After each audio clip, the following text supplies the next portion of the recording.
Xianyun has landed in Genius Invocation TCG, and at first I didn't know where to approach a deck for her since she applies way too much Anemo to reliably swirl as a gameplay. But then I looked deeper into her kit and realized that she's actually like the happy middle ground between Venti and Jean. Her skill is comparable to Venti's in that they both deal 2 Anemo damage and generate a status effect that reduces your next swap by 1 die. Where they differ however is that Xianyun replaces the 2 usages that Venti gives you with 1 usage and her own unique status effect to deal 1 Anemo damage when you swap back to her again. While this effect isn't incredibly powerful on its own, it allows you to gain control of the tempo of the game by getting a swirl off without having to use the skill. As for Xianyun's burst, it's much like Jean in that both require 2 energy and will heal all your characters immediately. However, the difference starts to show itself in the secondary effects of these bursts. While Jean creates a dandelion field to deal 1 Anemo damage and heal your active character 1 HP at the end of turn, Xianyun deals 1 Anemo damage immediately after using her burst while placing a technique card in your hand. This technique allows you to use 1 die to heal the equipped character for 2 HP and make their next normal attack count as a plunging attack while buffing it by +1 damage. It's important to note that this only has 2 usages and counts as a combat action, which means it will pass the turn back over to your opponent when you. Where the benefit of this comes in is that you can use 1 die to control the tempo of the game by stalling out die usage while being able to change any breakpoints your opponent may have. This technique also has synergy with veterans in that you can use it to trigger veterans passive, either making it free or drawing a card. To support this game plan, I'll be using the classic 2 Anemo Stall shell of Jean and Dia while adding in Xianyun to give the deck the needed tempo control. The other cards to support the game plan include a location package of Liyue Harbor Wolf, Sumeru City, and Vanarana, as well as 1 copy each of Cult's Arts, Countdown to the Show, and Teyvat Fried Egg as our tech. With the deck breakdown out of the way, I hope you all enjoy the game, and if you do, why not hit those like and subscribe buttons to stay up to date for more Genius Invocation TCG. Starting on the play is really good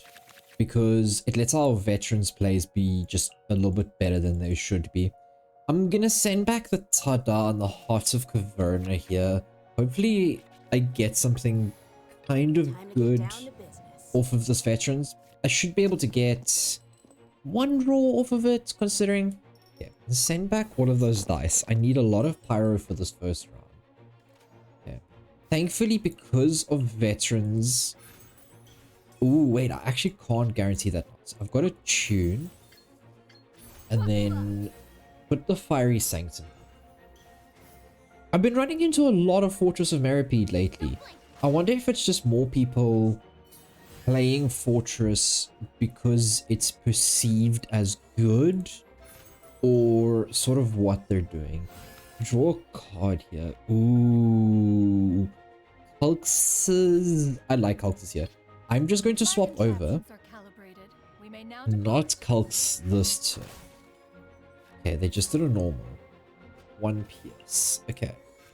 Set down Vanarana, take the dice over to next round, and then just sort of pass. Ooh, they're going for Nahida. That makes sense because they've got the Lightning Stiletto. Yeah. They've got Lightning Stiletto in hand, which means that they can apply seeds and then go immediately to lightning and then probably for a burst. So I might just have to see how I'm going to play this round because taking Kaching Burst with a Quicken Stack and the seeds is going to be a little bit scary. But I don't think they've maybe got enough dice to do that all this round. Get the swirl off. The interesting thing is from here, we have the line that takes 1 dice where we can get another swirl off, swap back to Dia, and then swap back to Xianyun. We can also just get a Xianyun burst down now because we have the Culxes. I guess we can also just get a Jean burst down. I'm wondering if that might just be the more like efficient line. Ooh, they went for the entire 5 cost. Okay, this is interesting to me. If I swap to Jean, I'm gonna have to tune 2 things. Is that fine? I can't tune. I'm gonna have to tune 2 things and the Culxes. I don't know if I want to do that. So maybe just go swap here again. See what they do. I think it's interesting here because no matter how they swap, yeah, they're gonna gain the energy. But now we can Tada here to draw a card immediately. Okay, countdown. Ooh. I think I'm just going to go countdown draw. Ooh, I really like this. Play Sumeru City, Sumeru City. Then I can reset the Sanctum here. Or get another skill. I can't do both. Okay, I think... How do I want to do this? I think I want to try and avoid taking too much damage here, so maybe I just end and transfer over. Yeah, I'm going to transfer over that one dice with the Vanarana. Not quite getting as much value as I want here, but I also don't want to end up in a situation where Kaching can just snipe my Xianyun. Ooh, okay. The gene play here is also going to be very interesting because that forces them to take a swap. And if they don't have a fast swap, then they can't go on to Kaching quite as comfortably. So that's an interesting line of play that our opponent might have to think about.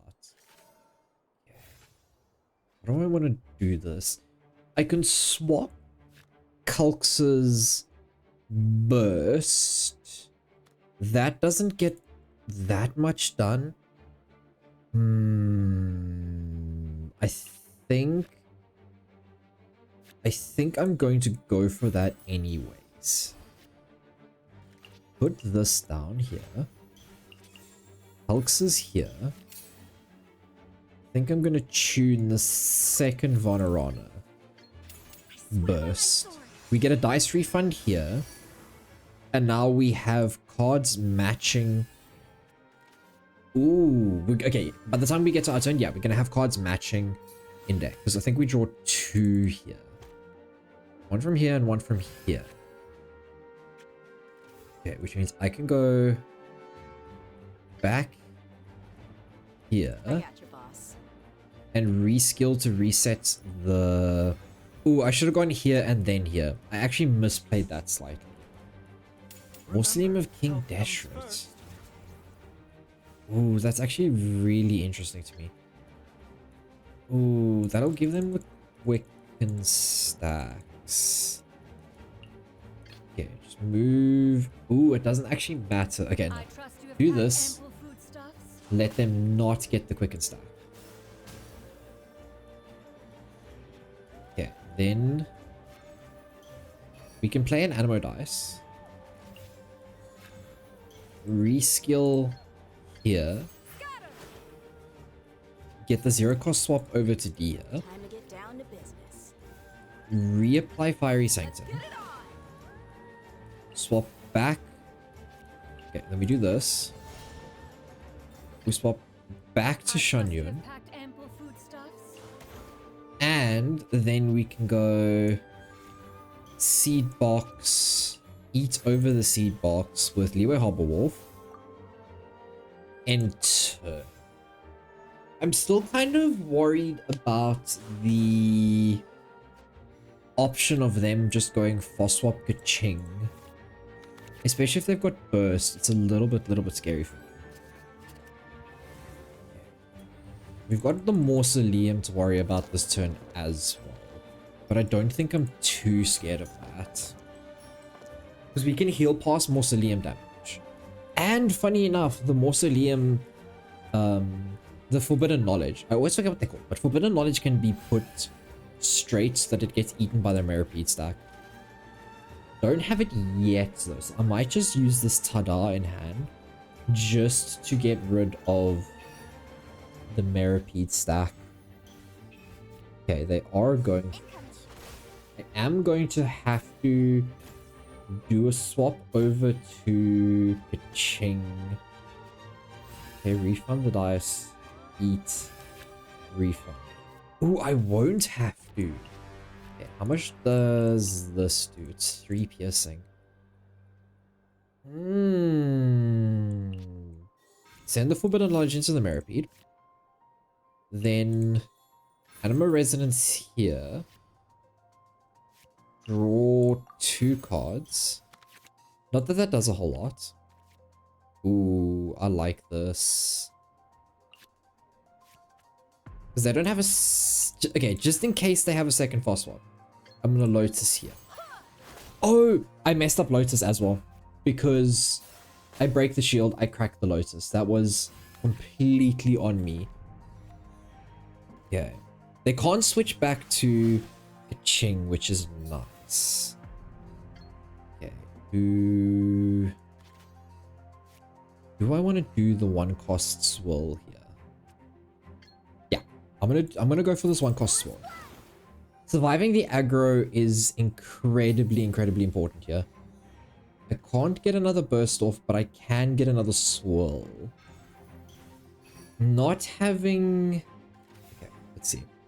If I juggle them to here, that's 4. That puts them onto burstable range. So I think I'm just going to go...